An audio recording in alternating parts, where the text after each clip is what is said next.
Marlène et Jean-Claude sommes très heureux de te présenter une émission très spéciale afin de comprendre les faits d'actualité. Merci pour ta fidélité. C'est avec joie une fois de plus que nous te retrouvons afin de prendre le temps pour découvrir le Créateur des cieux et de la terre, celui qui déclara « Je suis avec vous tous les jours jusqu'à la fin du monde ». Aujourd'hui, notre thème est « Les publicains et les gens de mauvaise vie ». La référence se trouve dans le livre de Luc chapitre 15, les versets 1 et 2. Luc, troisième livre du Nouveau Testament. C'est Matthieu, Marc, Luc. Luc, chapitre 15, les versets 1 et 2. Juste avant, prions. Notre Seigneur et notre Dieu, grande est notre joie de savoir que tu nous aimes. Grande est notre joie car nous découvrons à travers la Bible que ton message s'adresse à toutes celles et ceux qui sont rejetés par la société. Alors que nous prenons le livre une fois de plus, cet esprit, merci de nous conduire dans toute la vérité. Et qu'au terme de ce moment passé à tes pieds, nous puissions retrouver l'espoir et avoir l'assurance du salut en Jésus-Christ, le Sauveur du monde. Cette grâce, nous te la réclamons au nom de Jésus et pour ta gloire éternelle. Amen.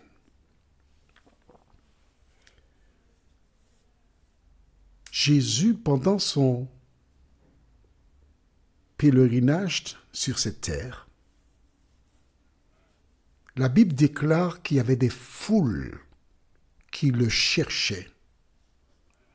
Il faisait des miracles, multipliait des pains et des poissons, et des gens mangeaient à satiété. Et probablement, plusieurs emportaient de la nourriture qu'ils avaient pour 2-3 jours. Et certaines personnes ont, par le passé, décrit Jésus comme le sauveur qui est venu sauver les bons. Et il ne te raconte pas celles et ceux que Jésus fréquentait. Allons au livre de Luc chapitre 15. Matthieu, Marc, Luc, troisième livre du Nouveau Testament. Et nous lisons à partir du verset 1er ainsi que le verset 2. 1 et 2. Je lis de la Bible qui s'appelle mabible.net. En fait, je n'ai que 14 Bibles, pratiquement toutes les versions françaises existantes. Mais j'aime beaucoup cette version parce qu'elle dit tous les collecteurs d'impôts. Dans certaines versions, on dit tous les publicains. En fait, qu'est-ce que publicain? Ben, c'est très simple. Le publicain, c'était un collecteur d'impôts.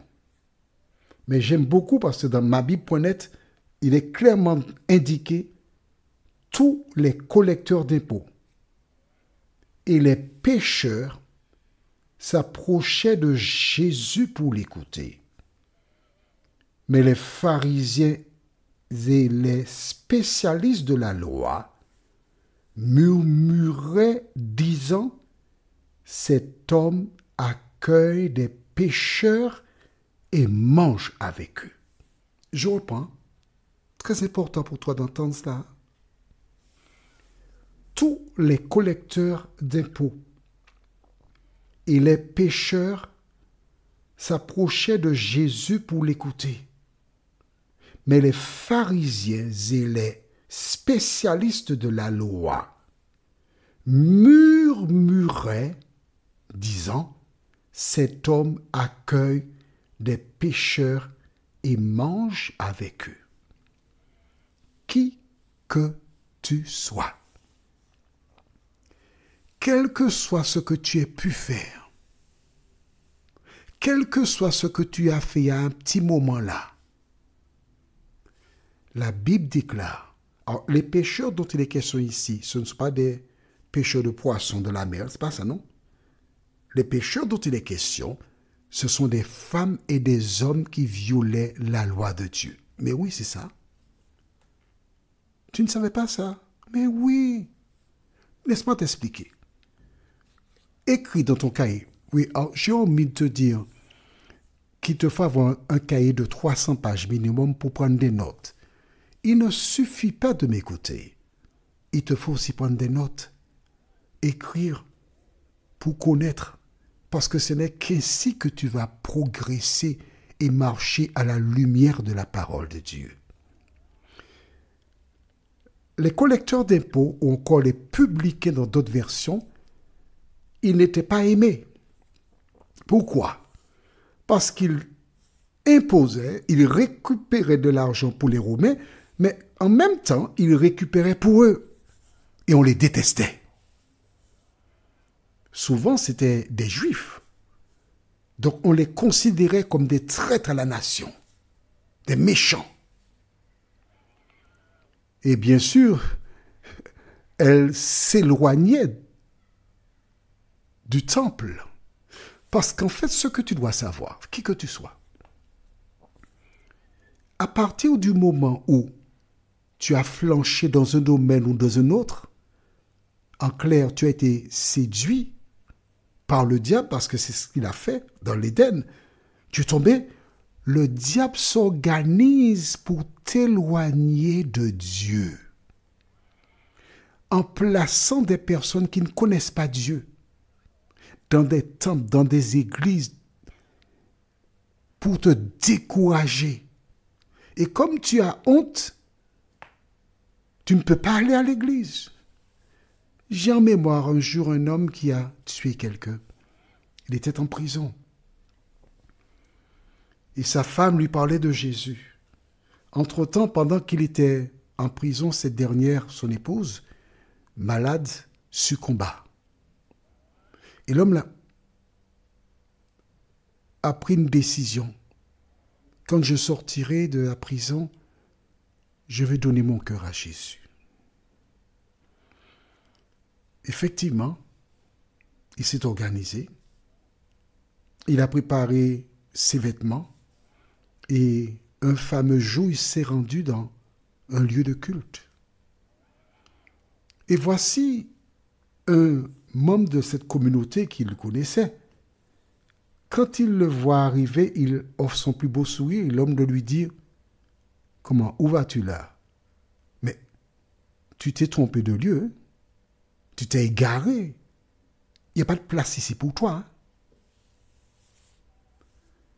Et d'autres personnes qui n'étaient pas très loin, ayant entendu cela, se sont jointes à l'homme en riant. L'homme avait honte. Il s'apprêtait à repartir. Mais une dame est allée vers lui, lui disant « Écoute, c'est le diable qui parle là. Tu n'as pas affaire avec des hommes, tu as affaire avec Dieu. Il t'a conduit jusqu'ici, continue. » Elle lui a tenu la main. On dirait une amoureuse. Et du regard, elle a chassé toutes ces personnes qui jetaient la pierre à cet homme. L'objectif du diable, c'était de l'éloigner. Quel que soit ce que tu traverses, le diable ne veut pas que tu ailles à Jésus. Mais quand Jésus est venu, n'oublie pas ce verset, Luc 15, versets 1 et 2. Les personnes, quand on dit tous les pécheurs, qu'est-ce qu'un pécheur? Note cela dans ton cahier de 300 pages. 1 Jean 3, verset 4. 1 Jean, c'est à la fin de la Bible. Jean s'écrit J-E-A-N. Il ne faut pas marquer G-E-N-S et puis dire c'est Jean-Claude qui a dit ça. C'est pas ça. Jean, c'est J-E-A-N. Bien sûr, j'ai pris 3 sur 20 en orthographe quand j'étais en 4e, mais c'est Jean, J-E-A-N. Chapitre 3, verset 4 déclare, 1 Jean 3, « Quiconque pêche transgresse la loi, et le péché est la transgression de la loi. » Voilà pourquoi on dit les pécheurs. Mais ces hommes qui traitaient les autres de pécheurs, eux aussi transgressaient la loi. Parce que tous, la Bible déclare, ont péché et sont privés de la gloire de Dieu. Mais Jésus est venu. De telle sorte que par sa mort, toi et moi, nous ayons la vie éternelle. Et si ces personnes venaient écouter Jésus, si elles appréciaient sa compagnie, c'est parce que le message de Jésus, c'est exactement ce que j'essaie de te communiquer. L'amour de Dieu. Dans le chapitre 15 de Luc, Jésus commence par raconter l'histoire d'un homme qui avait 100 brebis. Il en a perdu une seule. Il a laissé les 99 en sécurité et il est parti à la recherche de la brebis perdue et il n'est pas retourné sans elle, en la plaçant sur ses épaules. Ensuite, c'est une dame qui a perdu une pièce de monnaie. Elle a nettoyé la maison de fond en comble et lorsqu'elle a trouvé, comme l'homme qui a retrouvé la brebis, elle a organisé un festin pour se réjouir. Et il achève ce chapitre par l'histoire d'un homme que nous aurons l'occasion de voir prochainement, qui a été loin de Dieu, mais qui ensuite qui est revenu à Dieu. En fait, Jésus a raconté ton histoire. Alors, quelle que soit la situation dans laquelle tu te trouves, les bras de Jésus sont ouverts pour toi. Toutes celles et ceux qui te disent que tu seras perdu sont des agents du diable. Jésus m'a envoyé spécialement pour toi. Et si tu désires en parler, il te suffit d'envoyer un message. Je donne mon numéro, mais tu l'entendras encore. Plus 596 696 88 93 93. Envoie-moi un message par le biais de WhatsApp, en écrit. Et le Seigneur me donnera les réponses pour toi. Mais la première réponse qu'il te donne est la suivante. Ne crains rien. Ne promène pas des regards inquiets. Je suis ton Dieu. Je viens à ton secours. Je te soutiens de ma droite triomphante. Prions. Notre Seigneur et notre Dieu, quel bonheur pour nous, car beaucoup n'avaient jamais lu ces 2 versets dans Luc chapitre 15, versets 1 et 2. Oui, Seigneur, le public qui était là, c'était des femmes et des hommes qui reconnaissaient leurs erreurs, tandis que d'autres condamnaient Jésus de les recevoir. Seigneur, puisque tu ne changes pas, tu es disposé encore aujourd'hui de recevoir toutes celles et ceux qui sont en difficulté, mais qui savent qu'en toi, elles trouveront le bonheur. Merci de les encourager. Merci de les aider à ne pas entendre le chant des sirènes diaboliques, mais celle de Jésus qui dit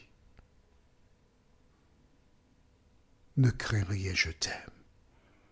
Merci de nous accompagner, Seigneur, nous t'en prions. Au nom de Jésus et pour ta gloire éternelle. Amen. Il me tarde de te retrouver. Nous sommes parvenus au terme de notre réflexion.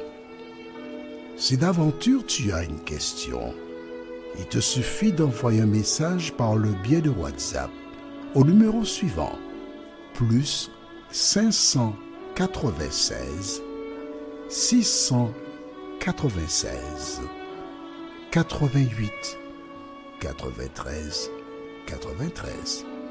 Et alors, Jean-Claude, moi, je me ferai un réel plaisir de répondre à ta question.